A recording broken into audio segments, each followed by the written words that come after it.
al-Assad meeting the new government, says priorities are to security, fighting terrorism and corruption, reconciliation and reconstruction.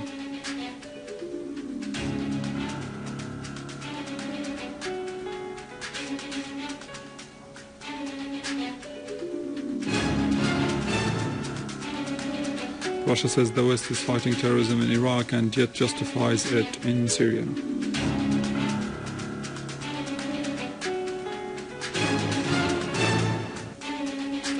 And the Iraqi army says it controls Sulayman Beg district in Saladin governorate.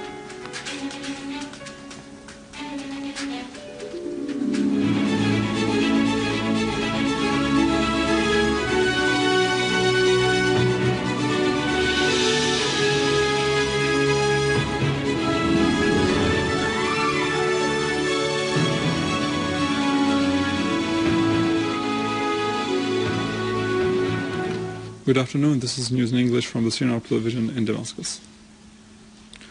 Members of the new cabinet headed by Prime Minister Wael Halaqi were sworn in before President Bashar al-Assad today. In a later meeting with the cabinet members, President Assad said the government must provide a new vision and point out the negatives of the previous stage in order to avoid them, despite the current circumstances in the country.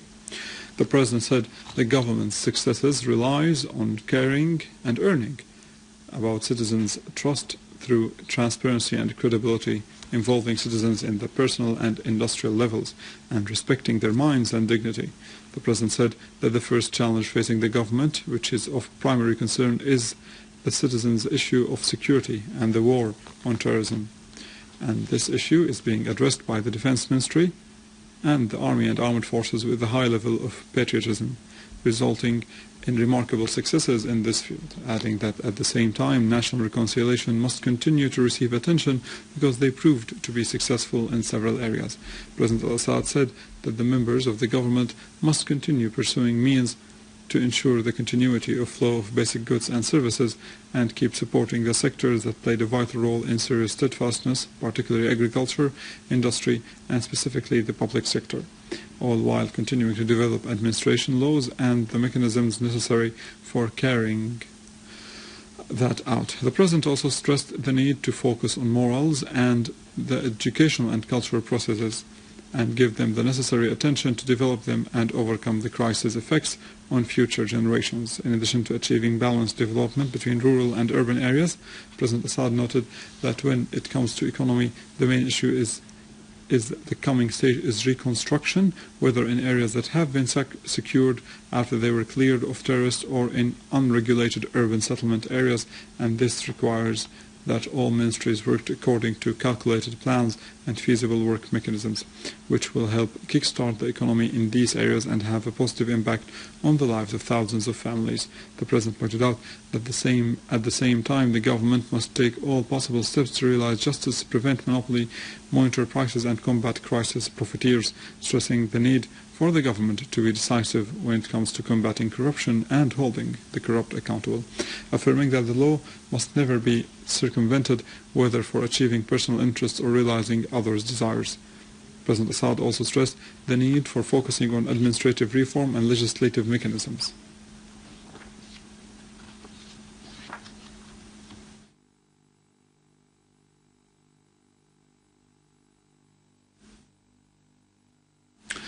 Russian Foreign Minister Sergei Lavrov stressed that the West is justifying terrorism in Syria despite all international agreements to fight it. Lavrov said in a speech delivered at Moscow University that the crisis in Syria crossed the borders and reached Iraq, wondering at the same time how the West is helping Iraq in fighting terrorism and did not do the same in Syria. The Russian Foreign Minister asserted that fighting terrorism requires unified efforts from all sides.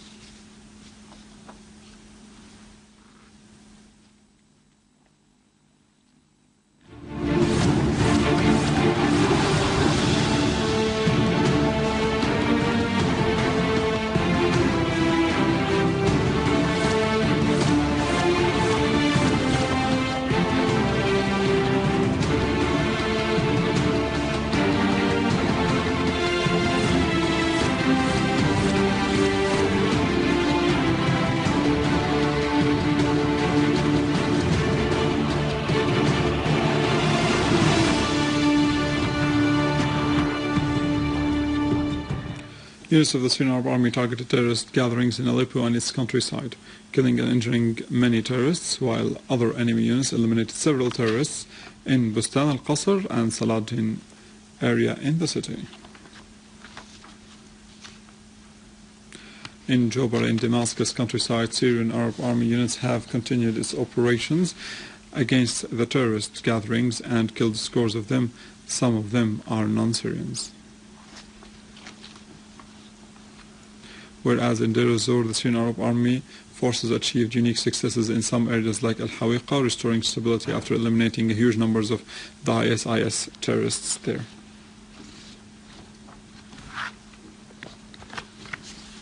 In Daraa province to the south of the country and its countryside, Syrian Arab Army units have targeted the terrorist dens, killing or wounding tens of them and destroying a heavy machine-equipped vehicle in Samaniya al-Gharbiya. Other army units killed or wounded terrorists who were trying to infiltrate across the Syrian-Jordanian border and destroyed their criminal tools. Going to central Syria, where in Hama province 2 civilians have been killed and other 10 have been wounded, among them a child, by a suicide attack carried out by a terrorist in Mazra'at Khres village west of As-Salamiya city. Police source in Hama province has indicated that a suicide terrorist drove a booby-trapped vehicle along Tal Dara village, 10 kilometers west of Salamiya, and detonated his vehicle in one of the village's neighborhoods. In Idlib, authorities sent a humanitarian convoy consisting of 11 trucks loaded with 4,000 packages of food, health requirements and furniture to villages of Ma'arat al-Nu'man area in the eastern countryside of Idlib Governorate. Safwan Abu Saadi, the governor of the province, said that the relief aid will be distributed to nearly 7,000 families in the province, adding that the humanitarian convoy comes in the framework of the efforts exerted by the government to elevate the suffering of citizens in Idlib countryside. Abu Saadi added that the governorate has delivered the aid convoys to the people in need in cooperation with the Syrian Arab Red Crescent branch and the United Nations offices.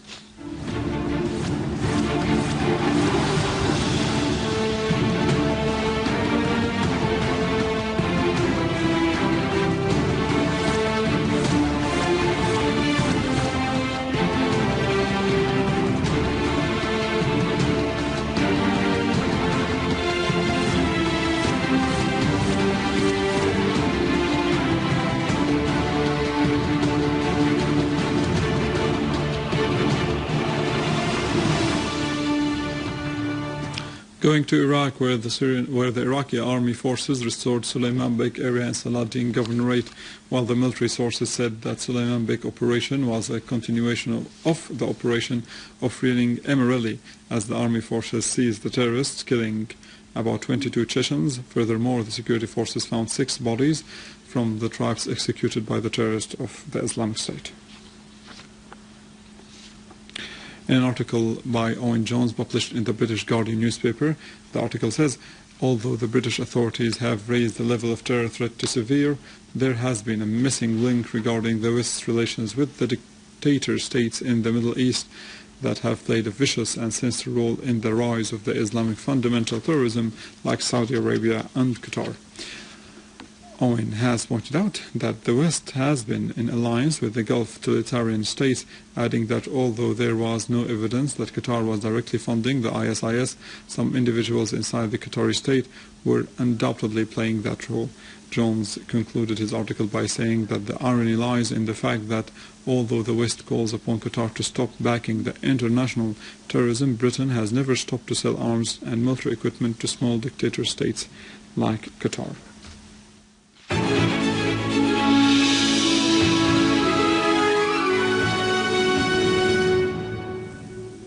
In cooperation with the Syrian Commission for Family Affairs and the UNICEF Ministry of Justice, has inaugurated a workshop in introducing terms and definitions of the agreement of eliminating all forms of discrimination against women, and also introducing children's rights and freedom of expression that comprises all forms of information and ideas, receiving and circulating them without any considerations to borders.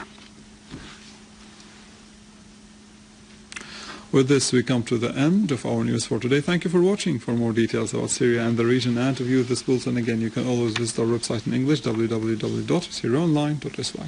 Now the latest business and market news with Vani, but after a short break.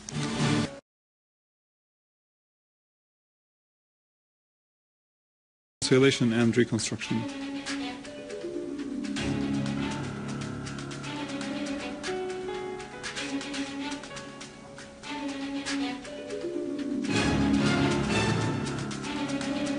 Russia says the West is fighting terrorism in Iraq and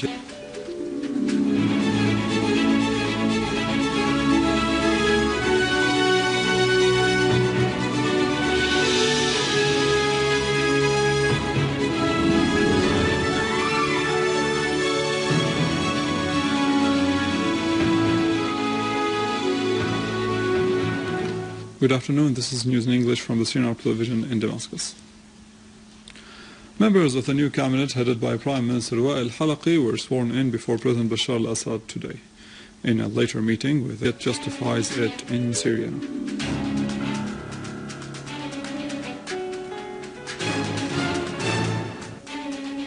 And the Iraqi army says it controls Sulayman Beg district in Saladin governorate.